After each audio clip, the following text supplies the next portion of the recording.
السلام عليكم ورحمة الله وبركاته. ازيكم يا اصحابي؟ عاملين ايه؟ يا رب تكونوا بخير. معلش انا فعلا اتأخرت عليكم الفترة دي، سامحوني غصب عني والله. عشان ولادي كانوا في الثانوية وبعدين قدموا يعني لحد ما خلصوا اوراقهم ودخلوا الكلية. ادعوا لهم كده ربنا يهديهم ويصلح حالهم. عشان كده ما قدرتش اتواصل معاكم الصراحة، فسامحوني يعني. بجد يعني وحشتوني جدا جدا. النهاردة هعمل لكم فيديو يعوضكم على الايام اللي فاتت دي كلها. ان شاء الله احنا اتعودنا ان احنا بنعمل الحاجة وبعد ما بنختبرها بنزلها لكم. فان شاء الله النهاردة هنعمل الفرطات بتاعة الكنب. طبعا احنا عملنا الكنب البلدي حولناه لركنة وبعدين عملنا كفر، والنهاردة ان شاء الله هنعمل فرطات او بياضات للكنب او اي حاجة عندك تقدري تعملي لها بياضات بايدك. طبعا احنا شايفين اهو الكنب اللي عملناه قبل كده، وبرضو نزلنا الكفر ونزلنا المفرش بتاع الترابيزة والكساوي.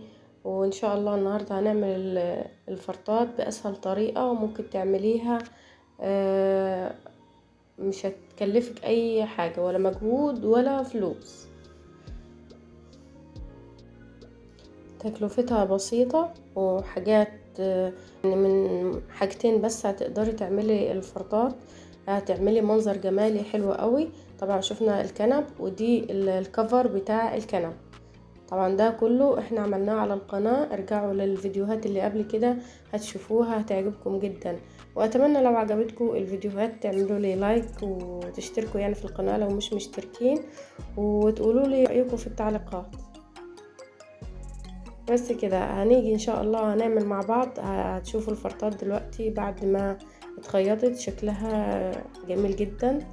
شايفين منظر حلو قوي، خيطناها بايدينا. نقدر نعمل اي حاجة بايدينا ان شاء الله، ما نحتاجش نشتري اي حاجة من بره. مش هيكلفنا غير القماشة والجبير بس. طبعا قبل ما ابدأ الفيديو ما ننساش نصلي على النبي في التعليقات، وهنبدأ نقول بسم الله الرحمن الرحيم. اول حاجة بنحتاجها اللي هو القماش. يفضل يكون في نسبة اللي هي القطيفة، هي علشان تلزق على الكنب. طبعا ده كان المتر عامل 120، بس كان العرض عرضين، كان عرضه حوالي 2 متر 80 زي ما احنا شايفين كده. طبعا انا جبت اللون البيج او ابيض او اي لون انت حباه، بس انا علشان الركنه بتاعتي غامقه فجبت لها البيج، بحيث انه لو اتوسخت او اي حاجه تتغسل على طول يعني، ومبهجه يعني كده اللون مبهج. فلو الركنه بتاعتك فاتحه ممكن تجيبي لها قماش غامق. بس هنحتاج القماش وهنحتاج الجبير بس، مفيش اكتر من كده. طبعا بقيس الكنبه بتاعتي العرض بتاعها والطول، وبزود على العرض 10 سنتي. ولو حابة برضو في الطول اللي هو القرص من فوق حابة تزودي برضو 10 سنتي من الجنب ده و10 سنتي من الجنب ده مفيش مشكلة، بس انا حبيتها تبقى خفيفة يعني ومفيش غير 10 سنتي، تبقى من ورا او تحت المساند اللي هي في الظهر، علشان 10 سنتي التانيين اللي هي هيكون فيها الجبير. يعني بتزيد فوق القرص حوالي 20 سنتي، 10 سنتي الجبير وال10 سنتي اللي هما هيكونوا تحت المساند. هتبقى بالشكل ده اهو. طبعا لو مش عندك مزورة او متر ممكن تعملي تقيسي كده وتقصي خلاص، ما فيش مشكلة يعني، مش شرط يعني مزورة. وبيتركب الجبير وبيبقى بالمنظر ده. سهلة وبسيطة جدا، تقدري تعمليها في 5 دقايق. ممكن لو عندك كراسي برضو ممكن تعمليها، لو عندك ركنة عندك انتريه برضو ممكن تعمليها بايدك، ولو مش عندك مكنة برضو ممكن تخيطيها بايدك برضو مفيش مشكلة.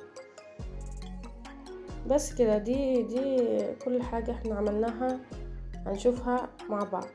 طبعا قصيت زي ما احنا شايفين كده، قصيت على قد القرص بتاع الكنبة وبسرفل ل3 جهات. ولو حابة تخليها يعني متينة وتستحمل معاكي برضو ممكن تخيطيها داير ما يدور كده، اللي هو سنتي من جوه وسنتي من بره. بس اللي هيكون ناحية الجبير بيكون استرفلة افضل يعني، عشان ما تبقاش مكلكعة معانا.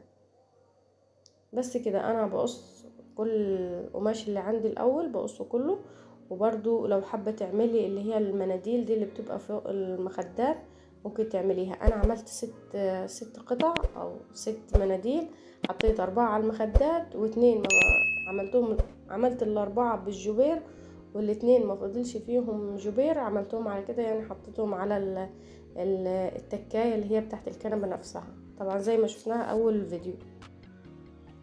دول هما ال6 مناديل، 4 على المخدات وال2 عملتهم على التكات بتاعت الكنبة.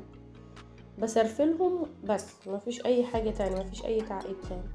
بسرفلهم من ال4 جهات، وبركب الجبير للفرطات، والمناديل برضو بحط لهم الجبير. لو مفيش جبير مفيش مشكلة، ممكن تسرفليهم ويبقى شكلهم جميل جدا. بس وده يعني كان الفيديو بتاعنا، يعني حاجة سهلة جدا، وحاجة في البيت تقدري تعمليها يعني بأسهل طريقة.